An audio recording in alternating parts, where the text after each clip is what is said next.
Martin was always stable, accommodating, and easy to meet and get along with. A visionary and very wise when he did talk. Deeply caring. He cared about his family, but he also cared about his work and all the things that he did. Honest, open, perceptive, a deal maker. Loving, charismatic, and shrewd. Throughout his involvement with Steamboat Springs, Martin Hart worked hard to ensure that the resort held on to its Old West charm. He strongly believed that the strength of the ski area and the strength of the town were interrelated. He wanted to preserve what was unique about the area, and he just had such an affinity towards the ranchers, the cowboys, the people in the town, the people on the mountain, and the beauty of the nature.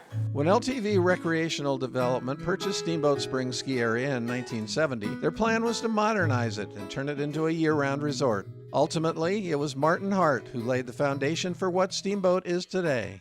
When the group took control, the ski area was losing money, but Martin was the visionary who could see the potential, and he possessed the business background to make the numbers work. When he bought Steamboat, they were basically struggling financially, and he wanted everybody to be part of one team.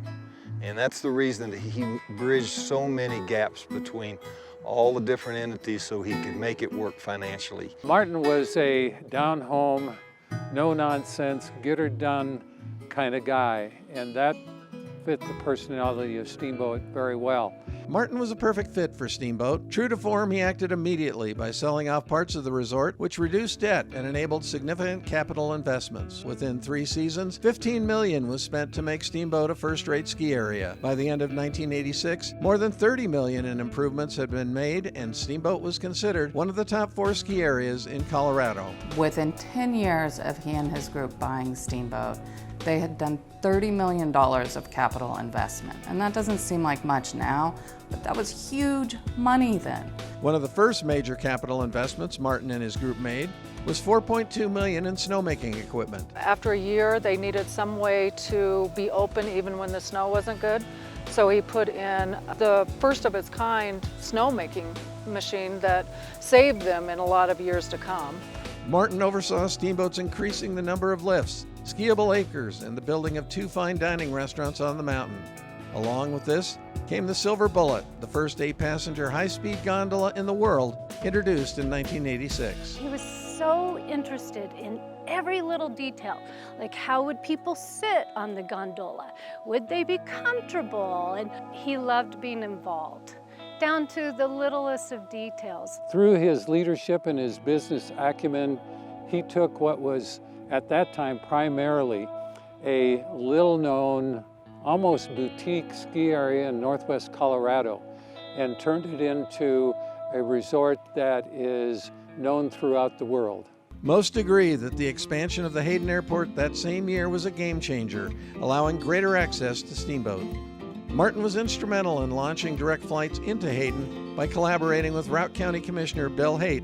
The following year, Governor Roy Romer appointed Martin to the Colorado Tourism Board. And that not only opened it up to the country, but it opened up the whole world because it suddenly became accessible to everybody. After selling the resort to Kimihito Komori, Hart stayed on as chairman of the board until 1991, continuing to guide the development of Steamboat as a world-class ski area.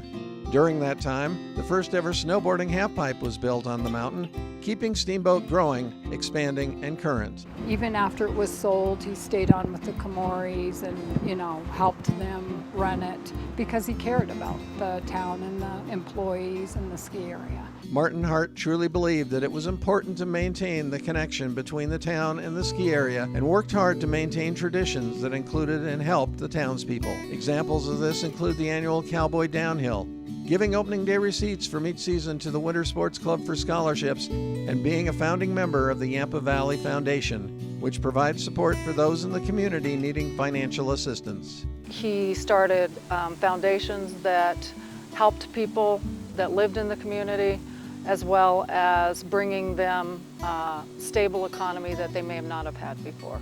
Martin knew that skiing is more than just sliding down the mountain. It's traveling, eating, sleeping, riding the lift, meeting new people. He tried hard to make sure the Steamboat experience was a good one and memorable. Martin passed away January 3rd of 2014. One thing my dad told us before he died was, don't be afraid to risk. Even if you lose it all, the experience of risk is incredibly valuable. To Martin's family, you should be so proud of Martin. He was such an important part of Steamboat and its unique place in Colorado skiing history. Congratulations to all of you. We are pleased to welcome Martin Hart to the Colorado Snowsports Hall of Fame this evening as an honored member of the class of 2019.